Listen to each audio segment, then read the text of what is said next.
자, 그래서 이번 주는 인간 두 번째입니다. 그래서 지난주에는 그 인간 첫 번째로서 그 인간이 어떻게 창조되었는가. 그래서 주로 강조하는 것이 인간은 하나님의 모양과 형상대로 창조되었다. 귀하게 창조되었다.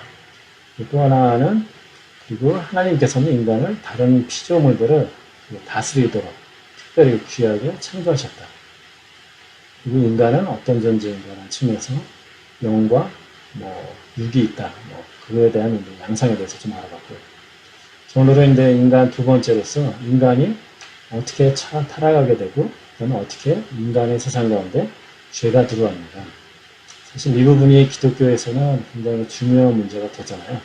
결국 이것 때문에 우리가 구원이 필요한 거고, 예수님이 필요한 거고, 십자가가 필요한 거기 때문에. 그래서 오늘은 그 인간이 어떻게 타락하고 죄를 짓게 되었나를 알아보겠습니다. 자, 그래서 먼저는 이제 타락 이전의 인간은 어땠는가를 먼저 알아보도록 하겠습니다. 그래서 첫 번째는 죄가 없는 완전한 인간이었다라고 이제 얘기를 할 수가 있습니다. 하나님께서 천지를 창조하시고 매일 창조를 하실 때마다 하나님께서 보기 좋았다라고 이렇게 얘기를 하시는데, 당연히 인간을 창조한 이후에도 특별히 강조하면서 보기에 좋았다라고 이렇게 얘기를 하십니다. 즉 하나님 보시기에 보기 좋은 완전한 그런 인간이었죠. 당연히 죄도 없었을 테고요. 그런 인간이었습니다. 그 다음에 이제 인간이 어떤 모델이냐라는 측면에서 여러 측면에서 설명할 수 있겠지만은, 또 다른 측면에서는 거룩성이 있었다. 여기서 거룩성이라는 의미는 하나님의 수준이라든가 전혀 그런 의미는 아니고, 하나님과 직접 교제할 수 있는 정도의 수준이다라는 그런 얘기가 되는 거죠. 그래서 제가 이제 보통 얘기를 많이 하는데요. 죄 많은 인간이 하나님하고 교제를 하기 위해서는 죄 문제를 해결해야 된다. 거룩해져야 된다라고 얘기를 합니다. 그래서 그 구약에 나오는 여러 가지 그 제사법들, 동물을 잡고 하는 것들, 이런 죄를 졌을 때 이렇게 제사를 지내라, 동물을 제사를 지내라고 하는 것들이 다 결국은 그 장막 가운데서 이스라엘의 진 한가운데 사시는 하나님과 교제하기 위해서, 하나님께 나아가기 위한 방법으로서 죄 많은 인간이 하나님을 직접 뵐 수는 없죠. 그러니까 죄 문제를 해결해야 되고, 그럼으로써 그러한 제사법을 주신 거예요. 그러니까 우리가 그렇게 생각해 보면 될 것 같아요. 우리가 어떤 굉장히 귀한 분을 만난다든가, 지위가 높은 분을 만난다든가 하면 여러 가지 그분을 만나기는 과정에서 어떤 그 절차도 있을 테고, 마음가짐의 준비도 스스로 할 테고, 옷가짐이나 무슨 목욕제기를 한다든가 여러 가지 준비를 하겠죠. 결국 그것과 마찬가지입니다. 그래서 그렇지만은 그 에덴 동산에서 죄를 짓기 전에 아담과 하와는 하나님과 직접 교제를 할 수 있었다라는 거죠. 즉 그 얘기는 죄가 없었다. 첫 번째랑 마찬가지고, 다른 측면에서 보면은 그만큼 하나님과 직접 교제할 수 있는 수준의 거룩성은 가지고 있었다라고 생각할 수가 있겠죠. 그다음에 세 번째는 중요한, 사실 죄를 짓게 하는 그런 원인이 될 수도 있는데, 자유의지를 주셨죠. 그래서 그 자유롭게 어떤 그 지적인 능력이 있고, 그거를 통해서 뭔가를 선택할 수 있게, 하나님을 선택할 수 있고, 하나님의 명령에 반대하는 걸 선택할 수도 있고, 여러 가지 선택할 수 있는 그런 여지를 주셨습니다. 그래서 타락하기 전에 인간은 완전한 인간이었다. 자유의지가 있는 인간이었다. 그렇지만 그런 인간이 이제 타락을 하게 됩니다. 근데 그 사탄이 유혹한다라고 되어 있는데, 그 사탄이 이제 뱀의 모습으로 이제 유혹을 한다라고 이제 그렇게 얘기를 합니다. 근데 그 창세기 3장 4절 5절에 뱀이 여자에게 이르되 너희가 결코 죽지 아니하리라. 너희가 그것을 먹는 날에는 너희 눈이 밝아져 하나님과 같이 되어 선악을 알 줄 하나님을 아심이라. 그 전에는 그 뱀이 이제 물어봅니다. 동산에 있는 나무를, 아니 그 열매를 먹지 말라고 했느냐. 아니 다 먹을 수 있는데 그 동산 중앙에 있는 나무는 먹지 말라. 너희가 먹지도 말고 만지지도 말라. 그렇지 않으면 너희가 죽을 것이다 라고 얘기를 했다. 라고 얘기를 하니까 사탄이 이제 이 얘기를 하는 겁니다. 이 얘기에서 일단 뉘앙스는 어떻습니까? 이게 반대로 얘기하면 사탄의 유혹 방법이었던데, 부정적인 측면에서는 하나님께서 뭔가 지나친 제한을 두셨다는 듯한 인상을 줍니다. 사탄의 이 말을 통해서 우리가 알 수 있는데, 그러니까 왜 모든 것을 다 먹을 수 있게 해주시면 좋을 텐데 왜 제한을 두셔가지고 그러니까 하나님이 그러니까 옳지가 않다라는 느낌이 들게끔 이제 사탄이 유혹을 하는 거죠. 하나님께서 지나친 제한을 주셨다. 긍정적인 측면에서는 어떻습니까? 유혹하는 방법이 너희가 죽지가 않아. 반대로 너희가 먹으면 하나님처럼 될 것이라는 그 잘못된 그런 그 희망, 그런 마음을 이제 들게끔 하는 것이죠. 부정적인 측면에서는 하나님이 부당하다. 긍정적인 측면에서는 너희가 하나님처럼 될 것이다. 라는 형태로 해서 지금 그 하와를 유혹하고 있는 것입니다. 그래서 결국은 이 유혹에 하와는 이제 빠지게 되죠. 그래서 그 타락하는 이제 과정을 이제 좀 이제 생각을 해보면은 방금 전에 읽은 구절의 바로 다음입니다. 그래서 여자가 하와가 그 나무를 본즉 먹음직도 하고 범직도 하고 지혜롭게 할 만큼 탐스럽게 한 나무인지라. 그 여자가 그 열매를 따먹고 자기와 함께 있는 남편에게도 주며 그도 먹은지라. 자, 하와가 타락을 했습니다. 사탄이 유혹을 했기 때문에. 그러면 이 책임을 사탄에게, 뱀에게 물어야 될까요? 당연히 책임이 있죠. 그렇지만 실질적으로 타락하는 과정에서 직접 한 것은 그러니까 사탄이 억지로 그 사과를 먹인 게 아니잖아요. 결국 유혹은 했고 그거에 따라서 결정할 수가 있었습니다. 내가 먹을 수도 있고 안 먹을 수도 있고 그렇지만은 자기의 의지로 결정을 하고 결국 먹고서 타락을 하게 된 것입니다. 당연히 그 하와는 하나님이 먹지 말라고 한 것을 알았겠죠. 그러니까 예를 들자면 아담하고 동산을 많이 거닐다가 이것도 따먹고 저것도 따먹고 그러다가 동산 중앙에 있는 나무가 정말 먹음직스러운 게 있어요. 그랬을 때 예를 들자면은 그랬을 거 아니에요. 이거 따먹어도 돼 그랬을 때 아담이 뭐라고 그랬겠습니까? 아니면 먹지 말라고 그랬겠죠. 아니면 하와도 직접 하나님께 그 얘기를 들었을지도 모르고 알았을 것입니다. 먹지 말라고. 하나님의 금징. 그러니까 당연히 사탄에게도 먹지 말라고 그랬다라고 그렇게 얘기를 하는데 결국은 그 사탄의 얘기를 듣고서 결국 그 타락을 한 거죠. 선택을 한 거고 그에 따라 이제 타락을 하고 만 것입니다. 사탄은 유혹을 했지만은 결국 그에 따른 실질적으로 죄로까지 이끌게 되는 것은 하와 자신이 그 선택을 하고 그에 따라서 죄를 짓게 되는 겁니다. 결국 마찬가지입니다. 그러니까 우리 현대에서도 여러 가지인데 그 죄를 짓는 상황인데 때로는 누가 나를 이렇게 누가 저렇게 여러 가지 사탄이 그렇게 여러 가지 핑계를 댈 수 있었겠지만은 그 과정에서 만일 그 육체적으로 강압적으로 그 죄를 짓게 하는 그런 상황이 아니었다면은 결국은 그것을 최종적으로 그러니까 판단하고 선택하고 죄를 짓게 한 것은 각자의 개인입니다. 각자의 책임과는 그런 얘기죠. 자, 하와는 이렇게 이제 죄를 지었고 아담은 어땠습니까? 마찬가지죠. 아담도 이제 스스로 선택을 한 거죠. 유혹이 있었지만 한 거죠. 그래서 여기 지금은 로마서의 말씀을 여기 올렸는데 로마서 5장 12장은 한 사람으로 말미암아 죄가 세상에 들어오고 죄로 말미암아 사망에 들어왔습니다. 여기서 한 사람은 아담을 얘기를 합니다. 하와라고 얘기도 안 하고 사실은 성경에서 보면 계속 로마서 다른 바울의 서신서에 보면은 아담으로 인해서 죄를 지었다라고 그렇게 얘기를 합니다. 하와 같으면은 사탄에게 직접적으로 유혹을 받았습니다. 아담의 같은 경우에는 하와의 말을 따랐습니다. 물론 하와가 만일 사탄이 얘기한 그 얘기를 그대로 전했다라고 하면 똑같은 영향이 있었다라고 할 수도 있겠지만은 사실 아담의 입장에서는 더 그러니까 유혹이라는 측면에서는 좀 작지 않았을까라는 생각이 듭니다. 요배 아래 성경 구조를 보면은 여자가 그 열매를 먹고 자기와 함께 있는 남편에게도 주매 그도 먹은지라. 성경에선 자세히 나와 있지 않기 때문에 이 사이에 어떤 대화가 있었는지는 우리는 알 수는 없습니다.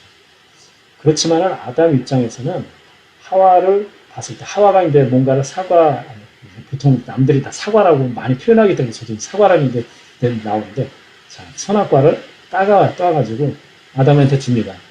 아담이 그거를 보는 순간에 바로 알았습니다. 이거는 금지된 금단의 열매다. 보통 표현을. 그랬을 때 당연히 하와에게 물어보죠. 너 왜 이거 먹었어? 그러면 하와가 뭐 여러 가지 이제 변명을 했겠죠. 뭐, 이게 뭐, 뱀이 나한테, 사탄이 나한테 이렇게 얘기해가지고 뭐 이렇게 됐는데, 알아서 뭐, 그거 먹고 나니까 뭐 죽을 줄 알았는데 사실 나 죽지도 않았어. 뭐 이런 얘기도 할 수도 있었겠죠. 그렇지만 또 다른 측면에서 보면 또 마찬가지로 하와가 이 바로 다음, 그, 유어 구절의 바로 다음에 보면은 그들이 이제 부끄러움을 알아가지고 나뭇가지로 무화과 나무로 입으려고 치마를 삼았더라. 뭐 이런 얘기가 나옵니다. 그 얘기는 뭐냐면은 먹는 순간에 적어도 피지컬하게 육체는 죽지는 않았지만은 뭔가가 변한 걸 아는, 자기 내부적으로 뭔가가 이제 변했다는 걸 알죠. 부끄러움을 이제 알게 됐습니다. 그러니까 하와가 그 아담한테 갈 때도 뭔가 부끄럽게 사실은 그 벌써 뭐 이렇게 좀 뭐 가리면서 뭐 나뭇잎 같은 걸로 가리면서 갔을 수도 있습니다. 그러니까 아담이 보는 입장에서는 그전에든 하지 않던 그런 어떤 행동을 하는 것을 볼 수가 있겠죠. 어떤 형태로든 사과가 금단의 열매다는 것, 그 다음에 하와가 뭔가 변했다라는 것을 충분히 알 수 있었을 거라고 저는 생각이 듭니다. 그런데도 불구하고 아담은 결국 그 하와가 주니까 그 열매를 따 먹은 거죠. 하나님이 먹지 말라고 한 얘기를 아담은 직접적으로 들었을 가능성이 있습니다.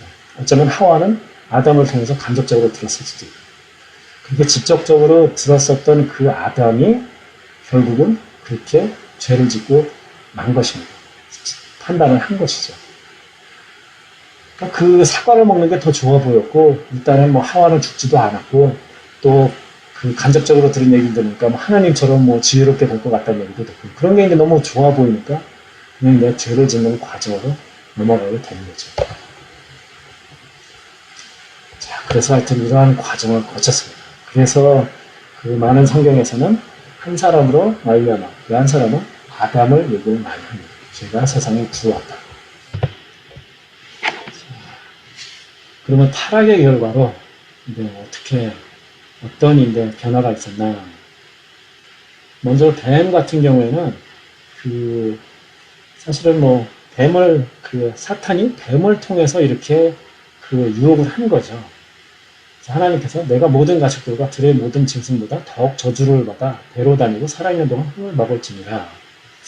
이 얘기를 통해서 우리가 알 수 있는, 그러니까 이 성경 구절을 통해서 우리가 생각해 볼 수 있는 것은 뱀은 지금 모습과 달랐을 것이다 라고 생각할 수가 있죠. 일단은 다리가 있었을 가능성이 많겠죠. 당연히 배로 다닐 것이다 라고 얘기했다면 그전에는 배로 안 다녔다는 그런 가능성이 많이 있겠죠. 그리고 뱀이 지금 보기에는 여러분들이 굉장히 그 무섭고 흉측하고 그러지만은 어쩌면은 그때 당시에는 그 모습이 그 사람에게 어쩌면 친근한 모습이었지 않았을까. 아니 흉측한 모습이었으면은 뱀이 모습으로 해가지고 사탄이 접근했을 때 하와가 어땠겠습니까? 도망갔겠죠, 당연히. 물론 그때 당시에는 죄가 들어오기 전이 그냥 동물들도 무슨 뭐 다 초식 동물이었고 사자든 뱀, 호랑이든 뭐 다 그랬기 때문에 사실은 동물에 대한 그런 위험이나 두려움이나 그런 게 아마 없었을 겁니다. 그렇지만 모습을 통해서 좀 더 보기가 좋았다, 나빴다라는 것은 생각할 수가 있겠지만 아마 뱀도 하와나 그 당시 뭐 아담의 입장에서는 그렇게 굉장히 지금 여러분이 생각하는 것처럼 뭐 부담스러운 그런 모습이라든가 흉측하다 그렇지는 않지 않았을까. 그렇지만은 결국은 그 사탄의 그 도구로서 사용이 됐고 그래서 저주를 받아서 그 배로 다니게 됐습니다. 저 질문이 있습니다. 네. 그러면은 그 뱀은 사탄 때문에 그냥 배로 기어다니게 됐네요. 그런 셈이라고 할 수가 있겠죠. 그렇지만은 여기서 어떤 사탄의 영향을, 그러니까 흔한 말로 그렇게 얘기하는 사람들이 있어요.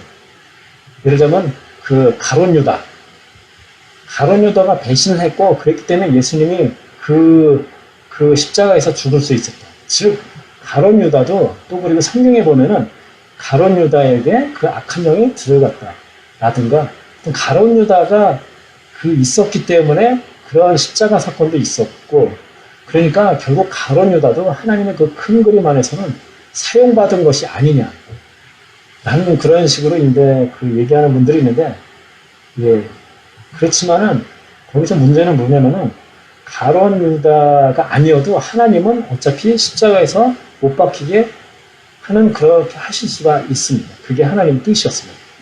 가론 유다 없이도 내지는 가론 유다가 아니어도 다른 사람을 통해서라도 그렇게 하실 수가 있었죠. 그렇지만은 예수님의 제자였던 가론 유다가 결국 그 사탄이 들어오는 그런 상황이 되는데 그 얘기는 뭐냐면 그 가론 유다가 마음속으로 그 기본적으로 사탄에게 열린 마음이 있었다라고 생각할 수가 있겠죠. 그러니까 하나님 예수님하고 그렇게 다니는데도 예수님을 따르는 것보다는 그 마음이 그 세상적으로 향하는 마음 그런 게 있었다는 거죠. 그것이 문제고 결국 그걸 통해서 그 예수님까지 팔았다는 거죠. 그러니까 여기서 뱀도 근데 마찬가지라고 생각을 합니다. 성경은 자세히 나와 있지 않기 때문에 모르지만은 왜 사탄이 하도 많은 짐승 중에서 뱀을 선택을 했을까? 제가 좀 전에 얘기한 것처럼 뱀이 그전에는 그렇게 아주 흉측한 모습이 아니었을 가능성도 있고 뭐 그렇게 뭐 그 하와나 아담에게 부담스러운 모습이 아니었을 수도 있는데 왜 그랬을까? 아마 뱀이 그 사탄 입장에서는 그러니까 뭔가 유혹을 하고 그 모습을 통해서 하와를 유혹하기 좋아서 그랬지 않았을까? 그러니까 성경이 자세히 안 나오니까 사실은 모릅니다. 저도 그냥 제 생각을 얘기를 하는 건데 누군가가 예를 들자면 뭔가에 그러니까 나쁜 그 사탄이나 마귀에 쓰임을 받았다. 사용됐다라고 하면은 그 사람이 무죄라고 얘기할 수는 없죠. 그게 쓰임을 받을 수 있게끔 그 사람이 적어도 그쪽으로 열린 마음이 있었다라고 얘기를 할 수가 있기 때문에 그래서 그 무죄라고 그렇게 얘기할 수는 절대로 없습니다. 이때 좀 설명이 좀 되나요? 자, 그래서 이제 그 뱀은 이렇게 되고요. 그 다음에 사탄. 이게 굉장히 이제 신학적으로 이제 중요한 성경 구절이라고 얘기를 합니다. 그러니까 예수님에 관한 그런 어떤 그 예언이 가장 먼저 나온 성경 구절이라고 보통 얘기를 합니다. 사탄에 대해서는 그 원수가 서로 대기한다. 내 후손도 여자의 후손과 원수가 되게 하리니라고 얘기를 하는데 여기서 여자의 후손이라고 하면 여자들의 후손도 아니고 그 단순해서 여자의 후손이라 하면 정확히 예수님을 얘기를 하는 것입니다. 그리고 그 뒤에 여자의 후손은 내 머리를 상하게 할 것이요. 즉 그것은 예수님께서 십자가에서 그 죽으심으로 죄의 문제를 해결해 주셨죠. 그러니까 그 예수님의 십자가를 믿는 사람들은 우리가 얘기하는 복음을 믿는 사람들은 더 이상 그 악의 세력, 사탄의 세력에 영향하여 있지 않고 하나님과 다시 관계를 맺는 아버지 아들이라는 관계로 여러 가지로 표현할 수 있겠죠. 그렇게 될 수 있어요. 그것이 결국은 사탄의 세력을 물리친 거나 마찬가지예요. 그 믿는 사람들에게. 그래서 여자의 후손, 예수님이 사탄의 머리를 상하게 한 것이다 라고 얘기를 하고 그러면 너는 여기서 사탄은 그의 발꿈치를 여자의 후손의 발꿈치를 상하게 할 것이다. 이것은 무엇입니까?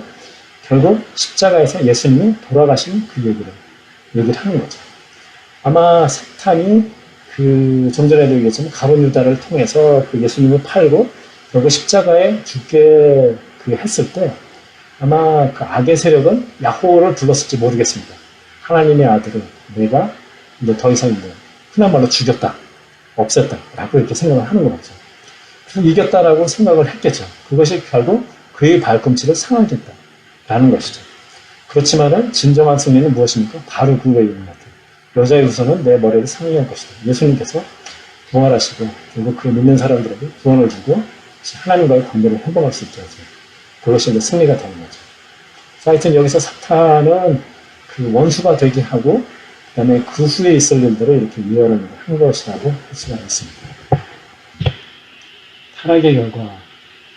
자, 인간인데 여기는 구절이 좀 길게 나와가지고 방금 전에 나왔던 15장 이후의 구절들을 쭉 보면 이렇게 나옵니다. 서버리를 하면 그렇습니다. 기본적으로 하나님 낯을 피하게 되고 하나님과의 교제를 상실하게 됩니다. 교제 상실한다는 얘기는 그 에덴 동산에서 쫓겨나게 되죠. 그래서 더 이상 이제 하나님과 얼굴을 대면하면서 하나님과 그런 밀접한 그런 교제, 그 관계를 상실하게 됩니다. 그리고 이제 그 다른 측면은 죽음이 들어오게 됩니다. 그 전까지는 성경을 기준으로 보면은 사람은 영원히 살 수 있는 것 같이 그렇게 나와 있습니다. 정확히 하면 그렇게 나와 있는 것이 아니라 그 이후에는 창세기 3장 19절에 보면은 너는 흙이니 흙으로 돌아갈 것이니라 하시니라. 그렇게 얘기를 합니다. 지금 무엇이냐면은 그 전까지는 안 그랬는데 인대는 흙으로 돌아갈 것이다. 즉 죽음이 들어왔다. 생각할 수가 있는 거죠. 그래서 여러분들도 뭐 잘 아시겠지만 그래서 타락하기 전에는 아마 인간도 그 영원히 살지 않았을까라는 생각을 해볼 수가 있고요. 그 다음에 그 에덴 동산에서 쫓겨난 이유도 여러분들이 창세기를 읽어보시면 알겠지만은 거기 나온 사람들은 막 900살 넘게 이렇게 산 사람들이 많이 있습니다. 사람이 그때까지만 해도 사실은 그 어떤 뭐 자연 환경도 그러고 이렇게 타락이 많이 되기 전이라고 할 수가 있겠죠. 그러니까 자연을 타락이라고 얘기하니까 좀 그런데 그러니까 오염이라든가 뭐 등등 여러 가지. 그래서 그때까지는 그렇게 인간이 오래 살았는데 그 노아의 홍수 이후에는 하나님께서 이제 인간의 수명은 한 120세 정도다라고 이렇게 이제 정하셨습니다. 요즘도 이제 아마 그 정도까지 사는 사람들도 있죠. 어쨌든 간에 죽음이 들어오고 그 다음에 여자들은 어떤 잉태의 고통, 자식을 낳았던 잉태의 고통을 듣고 남편의 그 지배를 받게 됩니다. 그리고 남자는 그 전까지는 아담 동산에서 이제 모든 것이 주어지는 그런 상태였었죠. 그랬었는데 이제는 그 땀을 흘려가지고 일을 해야만이 땅의 소산을 얻을 수 있게 그렇게 됩니다. 삶이 힘들어졌죠. 왜냐하면 그 전까지는 아덴 동산에서 모든 게 주어졌었는데 이제는 그걸 쫓겨나고 나니까 이제 일을 할 수밖에 없습니다. 스스로 노력을 할 수밖에 없습니다. 자, 그래서 이제 인간의 상태. 모든 사람이 죄를 범했으며 하나님의 영광에 이르지 못하더니 이렇게 나오는데요. 근데 결국은 하나님께서 먹지 말라고 하는 것을 먹었고 그것이 이제 인간의 타락으로 이끌었고 그것이 하나님 보시기엔 당연히 죄이고 그렇기 때문에 하나님 영광에 이르지를 못하게 됩니다. 보통 이제 아담이 지은 대로 이제 원죄다라고 이렇게 표현을 많이 하는데 여러분이 아시겠지만 저는 원죄다라는 표현을 거의 특별한 경우가 아니면 쓰지는 않습니다. 그거를 뭐 거부한다든가 그런 의미가 아니라 그러니까 원죄라는 의미는 그 느낌이 꼭 아담이 죄를 지었는데 그 죄가 우리에게까지 계속 넘어왔기 때문에 내가 아담의 죄를 짓는 가지고 있다라는 그런 느낌이 듭니다. 틀린 건 아닌데 그 죄의 속성이 넘어왔다라고는 할 수가 있죠. 그렇지만은 각자의 인간은 스스로의 결정에 의해서 다 죄를 짓게 됩니다. 죄의 속성이 없고 실질적으로 죄를 짓는 것은 아담이 죄를 지었기 때문에 그 죄가 나한테까지 그 부담으로 왔다는 그런 의미가 아니라 그의 죄의 속성이 계속 넘어오고 내 스스로가 죄를 짓고 그리고 내가 죄인이다라고 하는 것은 내가 죄를 지었기 때문인 거죠. 구체적으로. 그런 의미이기 때문에 제가 그렇게 원죄라는 표현은 그렇게 좋아하지는 않습니다. 생각해 보시면 알겠지만 인간은 스스로가 판단하는 그런 뭔가를 사리 판단을 하고서 뭔가를 결정해야 되는 그런 나이가 되면은 그때서부터 그러니까 이성적으로 라는 의미에서 본성에 따라서 뭔가를 하는 그런 경우 이성에 의해서 판단할 수 있는 나이가 되면은 사람의 그 경영은 뭔가 나쁜 일을 하려는 그런 경향들이 많이 있습니다. 그리고 만약에 원죄가 있어가지고 그것이 계속 그 사람에게 계속 넘어온다라고 하면은 글쎄요, 뭐 이게 신학적인 얘기이기 때문에 제가 이렇게 얘기할 수 있을지 모르겠지만 어쩌면은 어린 아이들도 그러면 어떻게 그러면 그 구원을 받는가라고 할 수가 있죠. 왜냐면 어린 아이도 그럼 죄인이다라고 당연히 얘기할 수가 있겠죠. 죄가 그대로 짊어지고 넘어온다라는 얘기를 합니다. 그렇지만은 제가 뭐 몇 번 말씀을 드렸지만은 저는 스스로 그 판단에 의해 가지고 그 복음을 받아들일 수 있는 나이가 전의 아이들은 천국을 간다라고 생각을 합니다.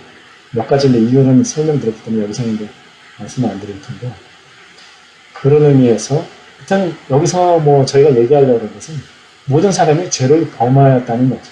죄의 속성이 아담으로부터 계속 넘어오고 각각의 인간이 자신 안에서 자신 삶에서 그 죄를 실질적으로 이제 실현을 했다라고 하는 그렇게 하면서 하나님의 영광을 이루지 못합니다. 좀 전에도 얘기했지만 하나님과의 뭔가 관계를 맺기 위해서는 우리가 그 거룩해야 되는데 거룩하지가 않은 거죠. 죄가 있었기 때문에. 그래서 이제 그 죄가 있는 인간의 형태는 어떻습니까? 죄의 이삭은 사망입니다. 다 죽을 수밖에 없습니다. 그렇기 때문에 사실 구약에서의 그 제사법들도 보면 동물을 이제 잡아서 죽이는 건데 그때의 그 의미는 무엇이냐면은 죄가 있다. 그것은 좀 사망이 있다. 그래서 히브리서 9장 22절도 율법에 따라 거의 모든 물건이 피로서 정결하게 되나니 피 흘림이 없은즉 사함이 없느니라. 즉 우리가 그 죄 때문에 사망이 들어오게 되는데 그것을 이제 정결하게 할 수 있는 방법은 죽어야 되는 거죠. 피 흘림이 있어야 되는 건데 그러면은 의미가 없잖아요. 그래서 구약에서의 어떤 제사법은 내 대신에 동물이 이제 죽게 되는 거죠. 그래서 동물을 잡을 때 당사자가 동물 잡는 데 가까이 있고 또 안수 이제 한다고 얘기를 하네요. 그럼으로써 이제 내게 내 죄 때문에 이 동물이 죽는구나. 그러니까 내가 이렇게 죽어야 되는데 내 대신에 죽는구나라고 하면서 그 죄의 심각성이라든가 그런 걸 이제 느끼면 다시는 이제 죄를 짓지 말아야지 그런 생각을 해야 되겠죠. 그렇지만은 그래서 이제 구약에 레위기에 나오는 그런 제사법들이 있는 것이죠. 죄의 삽은 사망이고 그래서 그것을 이제 우리 해결할 수 있는 방법은 어떻게 했을까? 결국 복음이 되는 거죠. 자, 인간의 상태. 또 다른 측면에서 보면은 에베소서 2장 2절부터 3절인데 여기 보면은 세상 풍조를 따르고 공중의 권세 잡은 자를 따랐으니 육체의 욕심을 따라 지으며 육체와 마음이 원하는 것을 하여 다른 이들과 같이 본인 이상 진노의 자녀이다. 진노의 자녀였다라고 얘기합니다. 그게 뭐냐면 우리가 원하는 대로 했다라는 겁니다. 육체와 마음이 원하는 것을 하고 세상을 따르고 그렇게 살고 있다라는 것이죠.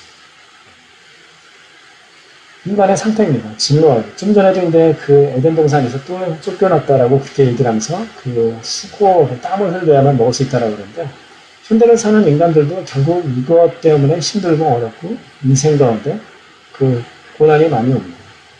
왜냐하면 내 스스로 힘으로 뭔가를 해야 되죠.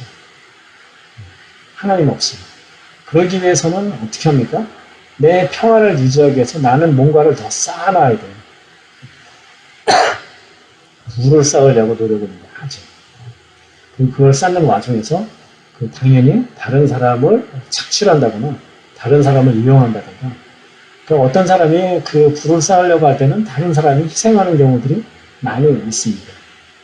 결국 그게 인생의 모습입니다. 왜냐하면 뭔가 스스로 행하지 않으면은 스스로 뭔가를 쌓지 않으면은 내 안정이 보장이 안 됩니다. 내가 행복하지 않다라는 생각을 하기 때문에 뭔가를 계속 이제 얻으려고 하고 그런 노력을 하게 됩니다. 그래서 자기 뜻대로 하지만은 사실은 그러면서 쌓지만은 마음 평안이 없는 거예요. 계속 불안합니다. 부자들은 어떻게 해요? 자기 옆에 있는 사람을 보니까 더 부자가 있어요. 그러면 어떻게 돼요? 불안하죠. 더 쌓아야죠. 끊임없이 이제 욕망 가운데 이제 살 수밖에 없습니다. 그래서 바로 이것이 인간의 상태입니다. 그래서 아담이 타락으로 인해서 죄가 들어오고 인간의 상태는 어떻습니까? 끊임없이 만족하지 못하고 뭔가 불안하고 평안이 없고 뭔가를 위해서 열심히 살려고 노력을 하지만은 그것이 이제 만족도 못하고 그런 삶을 살 수밖에 없는 것입니다.